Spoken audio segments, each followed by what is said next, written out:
All right, President Trump has decided to address everything regarding Pam Bondi, Dan Bongino, Kash Patel, and of course, Jeffrey Epstein. This is pretty wild. He's taking the side of Pam Bondi, despite what this hilarious AI generated meme may look like. Let's get into it. This is pretty crazy and it's not a good look.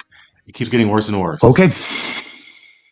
So President Trump has acknowledged that the Epstein files exist here. President Trump has acknowledged that the files were written and that there is something there. He says that they were written, however, by his enemies and therefore will not be released. Whoa, what? That's new in this entire zeitgeist. This is something that is wildly interesting. And then he goes all in on supporting Kash Patel and Pam Bondi. No mention of Dan Bongino, where all of this, again, sort of transpired. All right, so putting up on screen here what President Trump has said to address everyone about this issue. It says, what's going on with my boys, and in some cases gals? They're going after Attorney General Pam Bondi, who's doing a fantastic job. We're on one team, MAGA, and I don't like what's happening. We have a perfect administration, the talk of the world, and selfish people are trying to hurt it, all over a guy who never dies, Jeffrey Epstein. For years, it's Epstein over and over again. Why are we giving publicity to files written by Obama, crooked Hilary, Comey, and Brennan, the losers and criminals of the Biden administration who conned the world with Russia, Hoax 51 intelligence agents, the laptop from hell, and more? They created the Epstein files just like they created the fake Hillary, Christopher Steele dossier that they used on me, and now my so-called friends are playing right into their hands. Why didn't these radical left lunatics release the Epstein files? If there was anything in there that could have hurt the MAGA movement, why didn't they use it? They haven't even given up on the John F. Kennedy or Martin Luther King files, no matter how much success we've had securing the border, deporting criminals, fixing the economy, energy dominance, a safer world where Iran cannot have nuclear weapons. It's never enough for some people.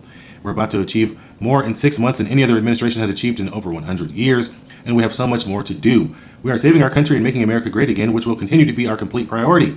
The left is imploding. Kash Patel and the FBI must be focused on investigating voter fraud, political corruption, Act Blue, the rigged and stolen election of 2020, and arresting thugs and criminals instead of spending month after month looking at nothing but the same old radical left-inspired documents on Jeffrey Epstein. Let Pam Bondi do her job. She's great. The 2020 election was rigged and stolen, and they tried to do the same thing in 2024.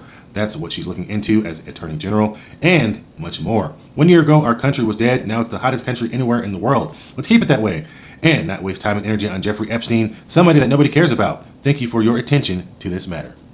Now, this is coming from Patrick Bet-David. In regards to Epstein, either stop bringing up why so many are annoyed with the Epstein cover-up and take the L, or tell your base the truth. But whatever you do, stop blaming the voters. This isn't the voters' fault. Over-explaining is often the loudest whisper of doubt. Yo, Patrick Bet-David has supported Trump big time and had millions of subscribers and people on YouTube and a huge influence online to help Trump get elected, had him on the show. And he's saying, yo, tell people the truth. Everybody's starting to see like, yo, this is not a good look. And at what point are people going to say you can't keep defending this? The leading report on X, huge news page, says breaking: former Trump aide Steve Bannon warns the GOP could lose 35 to 40 House seats if they don't fully release the Epstein files. Midterms, the GOP might be cooked. So I'm going to leave you guys with this little gem here, just so you guys can see some of the things that were said in the past compared to what is happening now, to show you that people are not crazy, especially MAGA supporters are not crazy in thinking that something is wrong and having an opinion. But apparently, there's a lot of people out there that will shun you or call you crazy for questioning anything these days. But you got to see this, because MAGA supporters aren't crazy or they don't have a low IQ because they're questioning what they were told in the past and how things are so much different now all of a sudden. Check it out. How is it that my father can be convicted of 34 crimes, but no one on Epstein's list has even been brought to light? I'm trying to figure out how that's possible, right, folks? It's almost like they're trying to protect for some reason. I can't imagine why, right? Why is the FBI protecting the greatest pederast, the largest scale pederast in human history?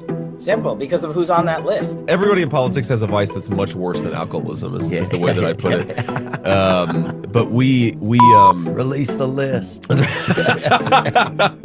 Seriously, we need to release the Epstein list. That is an important thing. The DOJ may be releasing the list of Jeffrey Epstein's clients. Will that really happen? It's sitting on my desk right now to review. That's been a directive by President Trump. In this case, in Epstein's case, it is incredibly disturbing. We have flight logs, we have information, names that will come out. I'm not ever going to let this story go because of what I heard from a source about Bill Clinton on a plane with Jeffrey Epstein. I'm not letting it go, ever. Ever. Are you still talking about Jeffrey Epstein? This guy's been talked about for years. You're asking, we have Texas, we have this, we have all of the things. And are people still talking about this guy, this creep? That is unbelievable.